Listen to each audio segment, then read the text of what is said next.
Et donc, yo tout le monde, c'est RS Crypto, j'espère que vous allez bien ce samedi matin. Bah écoutez, on n'avait dit pas de vidéo ce matin, mais j'ai ouvert mon TradingView quand même pour simple vérification de voir où ont été mes positions, tout simplement. Et de suite, je vois que il y a eu du mouvement, hein, mes deux positions sont fermées.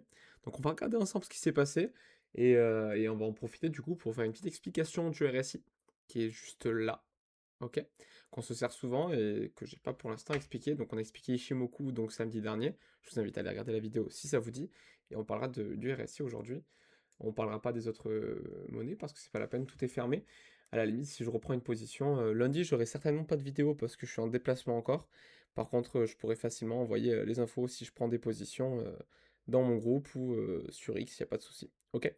Alors, du coup, comment ça se passe? Bah, du coup, enfin, c'est mal passé pour le USD CAD en tout cas. Donc, on se retrouve donc sur un stop loss. On a pris nos deux entrées et on s'est, enfin, ouais, oui, nos deux entrées. Il y avait une deuxième entrée par ici et on s'est pris notre stop loss. Donc, moins 30, moins 38, je crois. Et du coup, bon, bah, c'est pas grave, hein, notre position a été fermée en stop loss. On ne rentrera pas dessus. Ce qui est bon signe, c'est que du coup, vous regardez, c'est quand même qu'il y a eu du mouvement, hein, parce que le dollar a dû bien s'écraser, d'accord, pour voir un RSI autant en survente. On avait une divergence haussière, il y avait tout qui me poussait à acheter, mais on s'est fait avoir, c'est comme ça fait partie du jeu. Mais c'est pas grave, parce que du coup, si le dollar s'est écrasé, le GBP USD, lui, eh ben, il s'est pas écrasé du tout. Alors, est-ce que je vais pouvoir retrouver? Il y avait la position dessus. Je vais faire des CTRL Z. Tac, tac, tac. Est-ce que je vais réussir? Voilà. On avait notre position qui était là. On se rappelle, on avait notre bull flag sortie de consolidation baissière. On avait pris une entrée. Et on a pris notre. Bah, du coup, on avait pris un premier take profit. On avait sécurisé hier. Et en fait, après, on est reparti. On a pris notre deuxième vente ici. Et troisième là-haut. Donc, c'est impeccable. Tout est bon pour nous. On a pris notre gain ici. Donc, on est plus gagnant, hein, parce que du coup, on a eu plus de gains ici. On a eu enfin, on a un ratio de 2. Je sais qu'on prend des petits take profit sur la montée, mais on est quand même en profit par rapport à cette position-là qui a été arrêtée un peu plus tôt. Ok, tout simplement. Donc les deux positions sont arrêtées. Je les mets dans RAS et on y reviendra lundi. On refera un petit tour de tout pour voir les positions et si on peut pas re-rentrer quelque part. Je ne toucherai pas au dollar pendant un moment, je pense, au moins le temps que les tensions s'apaisent. Il se passe que là, ben, ces tensions, elles font bouger beaucoup de choses. Ça peut être à la hausse comme à la baisse, parce que du coup, si on a eu une grosse baisse, on peut très bien avoir une grosse hausse lundi à la reprise. Donc je pense qu'il ne faut pas trop s'exposer sur du dollar actuellement, à moins d'avoir, vous voyez, on avait vraiment quelque chose de propre hein, quand on est rentré, mais après ça fait partie du jeu et on garde notre plan. C'est pas parce qu'il y a un stop loss que notre plan est mort, hein. Pour moi, ça marche toujours, il n'y a pas de souci. Ok, donc on va parler du RSI. Le RSI, c'est cette partie-là que vous voyez, donc c'est un des premiers indicateurs dont je me sers. Ok, donc là, il est choisi avec l'option qui montre les divergences. Vous voyez, donc on a les divergences haussières, on a les divergences baissières. Ça, je vais y venir. Donc c'est un indicateur qui est aussi entre 0 et 100. Donc on voit le 0 qui est tout juste sous le 12 là, parce qu'actuellement on est à 12. Qui est aussi entre 0 et 100, avec pour borne 25 ici, qui va représenter, enfin 30 et 70, pardon, qui vont représenter donc sous 30, on est en zone de survente, au-dessus de 70, on est en zone de surachat. D'accord? Ça va permettre d'indiquer la force du prix et de se donner des signaux de retournement, par exemple. Par exemple, si le prix passe sous 30 et qu'il réintègre, il y a un signal d'achat, d'accord? Parce qu'on on repart à l'achat. Inverse, s'il monte au-dessus de 70 et qu'il redescend sous 70, on a un signal de vente. Bien sûr, il ne faut pas se baser que sur ça. Regardez, ici, on a bien le prix,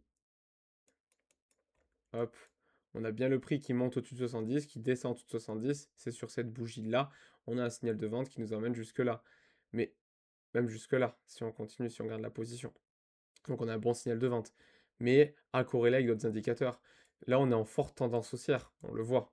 Ok, je prends du recul. On est en forte tendance haussière ici. On ne peut pas avoir un retournement comme ça en ligne droite, c'est très rare. Ok. Inversement, ici, tendance baissière, on passe sous les 30. Regardez, on va se faire avoir. Hop, on passe sous les 30 ici, on réintègre. Et c'est pas un signal de retournement, on a juste une petite montée ici. Et après, on repart à la baisse. Ok. Attention, si on est en forte tendance haussière, ça risque de ne pas marcher. On va chercher en général la tendance de fond, comme toujours, ok? Mais ça, c'est pour une autre explication. Mais c'est pour dire qu'on ne se base pas que sur le RSI. Par contre, il y a un indicateur qui est pas mal du tout, c'est quand on a des divergences. Ça, je m'en sers beaucoup. Les divergences, c'est quoi? On va essayer d'en trouver une belle On va essayer d'en trouver une belle, tac tac. Là, elles sont pas très réussies celles-ci, hein. Après, ça marche pas à tous les coups, hein. Ça marche pas à tous les coups. Les divergences, c'est quand on a tout simplement. Et ben, allez, après en 1 heure, elles sont petites, c'est ça le problème. C'est qu'on va se mettre en un jour du coup. Les divergences daily, elles sont plus intéressantes en général. Voilà. Là, à mon avis, on a des pas mal. À mon avis, on a des pas mal. Vous voyez ici, on a une divergence haussière. Donc ça m'indique une divergence haussière. On va essayer de la trouver. On va enlever Ishimoku qui va nous déranger. Et on a du coup, tac, ici un bas plus bas. Ici, il m'indique une divergence baissière. Une divergence haussière, pardon. Ouais, c'est pas la meilleure qu'on ait, hein. En fait, il faut que le prix, il fasse bah, qui descende, par exemple. Si le prix descend ou stagne, donc comme là, il est droit le prix, vous voyez? Tac. Alors que ici, le prix, il descend. OK? Déjà, on a une divergence haussière. Elle est cachée, pas indiquée. Vous fiez pas trop à ces indications, je les trouve très mauvaises, du coup, pour le coup, en regardant, on en a des belles, attention, hein, je vais pas exagérer, parce que regardez, là, il y en a une ici, là. On en a une jolie ici, une divergence baissière, on s'en servira juste après. Là, on en a une haussière, déjà, parce qu'on a un prix qui descend sur le RSI, et un prix qui stagne, qui est droit, ou qui monte presque sur le graphique. Et ben, ça nous a donné une forte hausse. OK? Ça, on peut s'en servir. Attention, du coup, on a vu sur les petites unités de temps, ça marche pas tant que ça. Ça peut marcher, mais c'est plus rare du coup. Et là, on en a une baissière du coup ici. Donc on a bien un prix qui ici monte. Là, celle-ci, elle est bien visible. Et ici, on a un prix qui est droit, voire qui descend. Donc ça fait une divergence baissière. Et donc, qu'est-ce qui suit? Une baisse. OK? Alors, c'est pas automatique, à corréler encore une fois avec d'autres indicateurs. Pour le coup, ici, vous voyez, on a la divergence, on a le MACD qui croise à la baisse, et on a quelque chose qui est chargé à l'achat ici qui peut partir vite à la baisse. Donc tout corrèle. Donc ça aurait été une entrée de position parfaite, mais on n'était pas là ce jour-là. Tout ça pour dire que du coup, le RSI va nous donner, donc elle est basée sur 14 périodes, après on peut largement la modifier sur le graphique comme sur le RSI, hein. Donc c'est corrélé au prix bien sûr. Configuration, on peut modifier les périodes. Ok, donc là il y a 14, mais on peut modifier, je ne vous le conseille pas, on reste sur du 14 pour avoir quelque chose de le plus précis possible et pour correspondre le plus possible à la base du RSI tout simplement. Et là, bah, vous voyez, on avait ce mouvement-là. Il n'y avait pas de divergence, il n'y avait rien, hein. Et on était, du coup, on était ici, on était neutre, je crois, quand on est rentré. Non, on était ici, on était neutre. Effectivement, ben là, cette zone-là, c'est entre l'achat et la vente. C'est pour ça que j'appelle ça la zone neutre. Quand on passe dessous, en général, se déclenche une vente. D'accord? Quand on repasse au-dessus, en général, se déclenche un achat. Ok? Ça peut être un signal aussi, hein. C'est-à-dire que si on a une figure qui forme une contraction avec une divergence en plus et qui passe sous la zone neutre, donc par ici on a une belle vente qui se déclenche, ok? Là où je me suis fait avoir, c'est que j'avais l'impression que hier, regardez, hop, on était neutre et on était en train de faire ça se voyait. Et au final, le dernier moment, en plus on avait une belle structure en 1 heure, là on était bas, on avait vraiment quelque chose de joli, et au dernier moment, bah, finalement on a continué. Moi c'était mon plan, je regrette absolument pas mon trade, attention, hein, mais c'est juste pour expliquer pourquoi on est rentré en position et qu'est-ce qui s'est passé. Voilà.